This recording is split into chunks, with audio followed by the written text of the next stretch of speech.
Hey bookworms, it's Jade from Bedtime Bookworm and welcome back to my channel. Today I'm here with my spring reading wrap-up.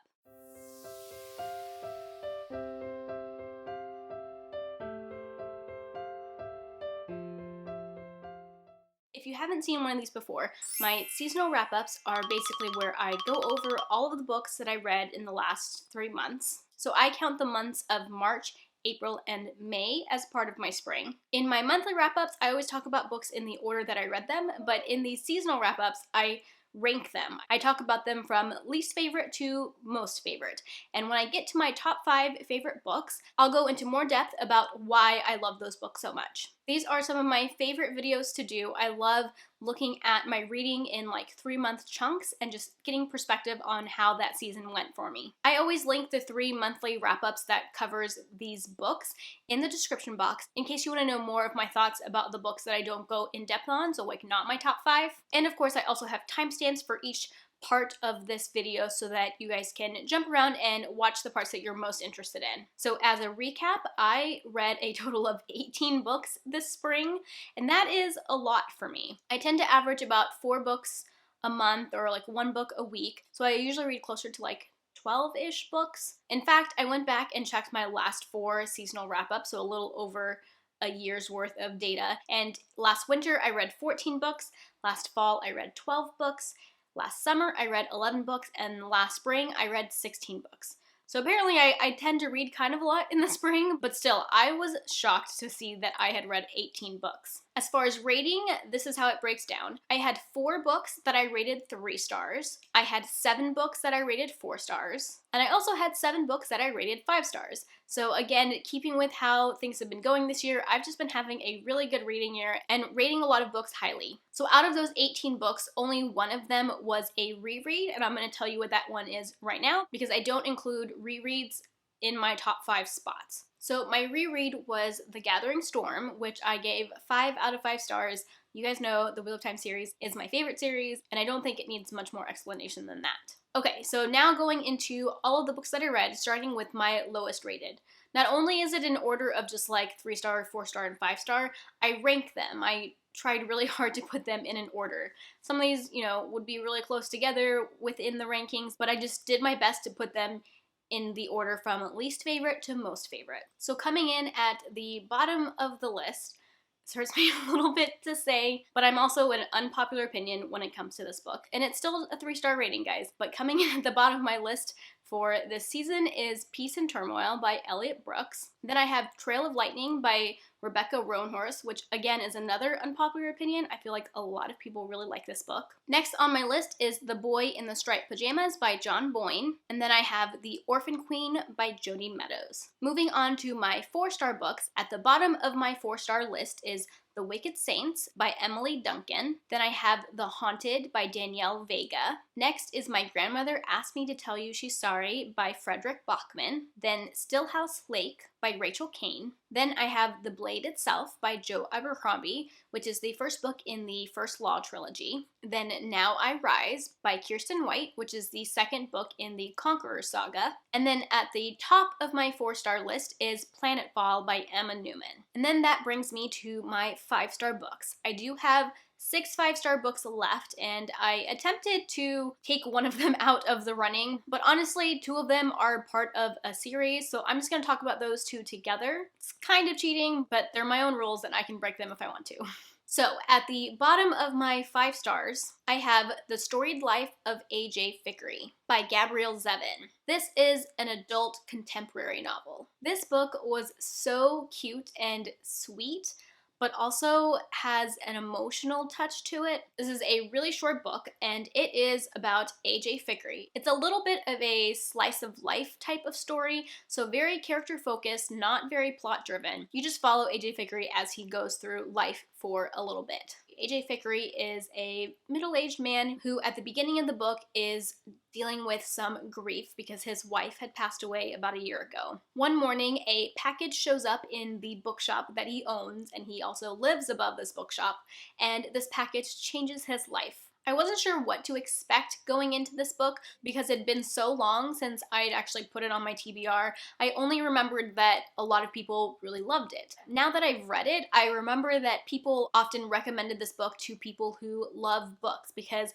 books play a big part in this story. Not only does AJ Fikry own a bookshop and live above a bookshop, but there's another character in this book that works for a publisher who comes to visit AJ Fikry to try and get him to carry books from that publisher in his store. There's a lot of talk about AJ Fikry's reading taste, and at the beginning of all of the chapters in this book, AJ Fikry has actually written like book reviews, and that element definitely edged this book into the 5-star territory for me, just because I am so close to that world of publishing and book reviewing. But on top of that, the story is just really endearing. At the beginning of the story, AJ Fikry is like this crotchety old man type of character who doesn't really like people, but as the story progresses, you meet various people in his life, and by the end of the story, there's a bit of a found family effect, and it has a little bit of a bittersweet ending that pulled at my heartstrings.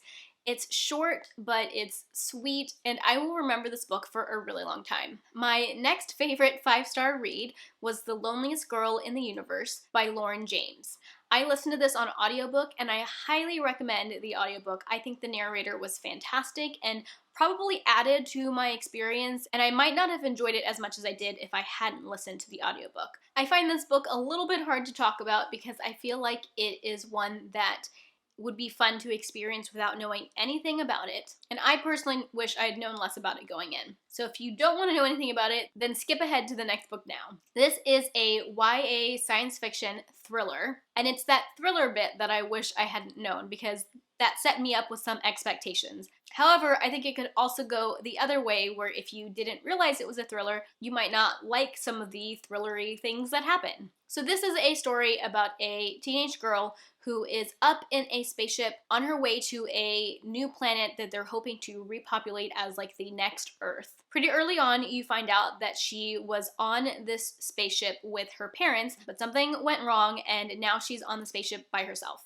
Earth has now sent a second spaceship after her, and she's able to exchange emails with the boy on the second spaceship. Things can get a little lonely when you're on a ship by yourself, and she finds herself developing romantic feelings for this other boy as they exchange emails. This book honestly was just so fun. Throughout the book, there is this mystery about what happened to Romy's parents and how she ended up alone on this ship, and that mystery is revealed bit by bit. So in the first half of the book, that was what was holding my attention, and then as you get into the second half, things get really intense, and I just had a blast reading this book. Okay, moving on to my next favorite book. That's going to be The Book Thief by Markus Zusak. This is a YA / sort of adult historical fiction. It's a World War II historical fiction. I love reading books set during this time period, so I can't believe I took so long to finally get to this book. It's obviously really popular and has a lot of praise out there for very good reason. I also listened to this one on audiobook and I thought the narrator was so good, but I also had the hardcover copy out from my library, and I do kind of recommend looking through a physical copy because there are some illustrations and just like little things that are in the physical book that I really enjoyed being able to visualize. But don't discount the audiobook. The narrator is fantastic. So this book is really interesting because it's an omniscient narrator. Not only is it an omniscient narrator, but it's narrated by death. So it's an omniscient narrator who also knows the future, which is not something I feel like I've encountered before. The narrator of death will sometimes hint at the fact that some of these characters are going to die. And in some ways that helped to prepare me for the things that were coming, but somehow by the end of this book, I was still in tears. And I don't mean I was just crying a little bit, I was a wreck. I was sobbing. Granted, I cry fairly easily in books and in movies, but it's been a really long time since I've cried as much as I did when I read this book. I think I said in my wrap up, like, once you get to this point in the book, make sure you're home because you do not want to be in public when you're reading the end of this book. I guess I didn't even really give you a good idea of what it's about, but the main character is Liesel, and at the beginning of the book, she is adopted by a German family. And you see the progression of the war through Liesel's eyes, and you get to know her family and her friends, the people that live in her little German town. If you are a fan of historical fiction and World War II historical fiction, you have to read this book. It was so good, and I'm definitely interested in reading more of Markus Zusak, although I haven't heard too many things about some of his other stuff, and I definitely want to see the movie. I haven't done that yet. Okay, moving on to my next slot. This is where I'm going to talk about 2 books that were part of a series, and if you've been around my channel a little bit, you could probably guess the books in this next slot are going to be the last 2 books in the Wheel of Time series. So I have Towers of Midnight, which is book 13, and then A Memory of Light, which is book 14, the last book. Out of these 2, I definitely enjoyed A Memory of Light more. I think just because Towers of Midnight was good, but it was also setting up the final book. So it was just a tad bit slower and just felt more like setup, versus the final book was all not set up. It was all like wrapping everything in this massive series. The whole book is basically a massive battle, and it was fantastic. Such a great ending to an epic series. I loved almost everything about it. There's one thing that I wasn't completely satisfied with in the end, but in the grand scheme of things, it's fairly minor, and it did not impede in my enjoyment of these books at all. Obviously, I can't really say anything specific about these books because it's the end of a 14-book series, but I will say that finally finishing the series was definitely bittersweet. I started reading the series when I was in high school, so like between 15 and 20 years ago. So it was definitely a long time coming, and it was such a journey. I definitely will be rereading this series. That's how much I loved it. And I just think that the series has so much readability because the story is built with so many layers, and there are so many details and characters, and there's just like so much there for you to pick up on that you get more out of it with every reread. So I definitely will be rereading the series, probably not for at least another year. I'm gonna take at least a year away from it, but I think probably around the time the TV show is going to come out. If you don't know, Amazon is working on a TV show of the series. I think I'll probably pick it back up around then. Okay, and then finally moving on to my top favorite book from spring. I don't think this is going to come as a surprise to many of you because this has been my favorite book so far this year, so I've already mentioned it in a recent video. But that's going to be The Priory of the Orange Tree by Samantha Shannon. This is an adult high fantasy book, and it was my first time reading Samantha Shannon, so I really didn't know what to expect from her, but it totally blew my socks off. This was a new release this year, and it definitely got a lot of buzz and a lot of hype around the time of release. A lot of positive reviews, but then as the book had been out longer, more people were coming out and saying that it was just okay for them, and some people even said that they didn't like the book, which honestly was a little bit of a shock to me because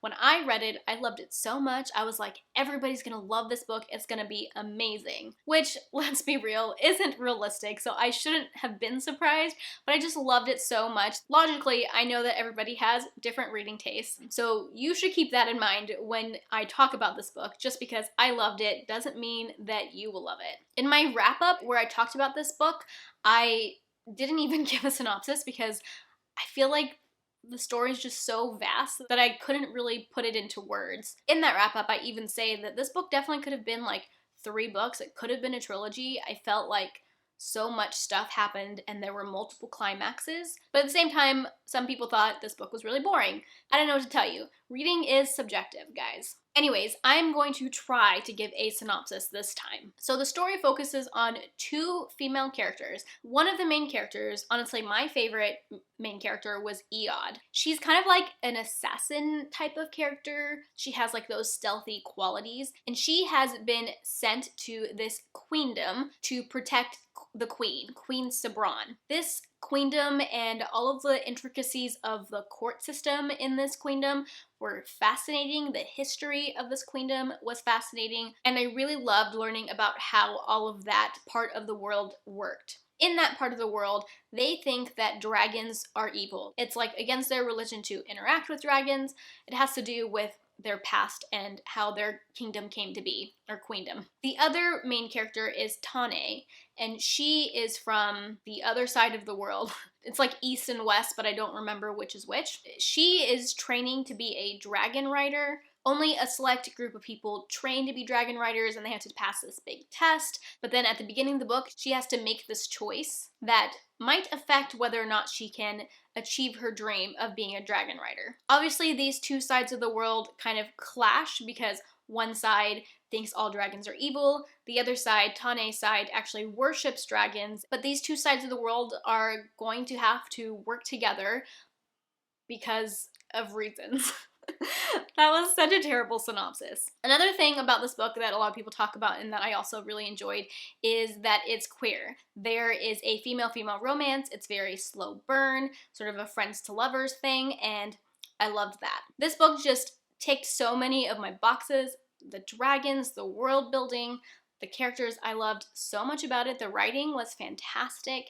It was kind of flowery, but not overly so, in my opinion. I just loved everything about this. Yes, it was slower in parts, especially as you're getting to know the world, but for me, I just had so many questions and I was so intrigued by the world and trying to figure out what was going on that I never really thought it was slow. But that's a bit of an unpopular opinion. I don't have any data to support this, but I kind of feel like if you enjoy Robin Hobb that you might enjoy this, just because I think their writing styles are a little bit similar, and at least the pacing, I think, is similar. If you're a Robin Hobb fan and you happen to have read this book and also really enjoyed it, let me know, because that's kind of like an inkling that I have, but I don't really have that much to compare it to other than I liked both of those things. Okay, I could talk on and on about this book forever because I loved it so much, but I'm gonna stop there. So those are my top 5/6 favorite books that I read during this spring. If you've read any of these books, let me know what you thought of them down in the comment section. Or if you want to read these books now that you've heard me talk about them, let me know that too. Give this video a thumbs up if you enjoyed it, and subscribe to my channel for more bookish content. That is all I have for now. Thank you so much for watching, and until next time, bookworms, keep reading. Bye. Back to my channel. Today I'm here with my spring. So my spring, so I count the months of and things that you just pick up on more, that you just pick up more on, which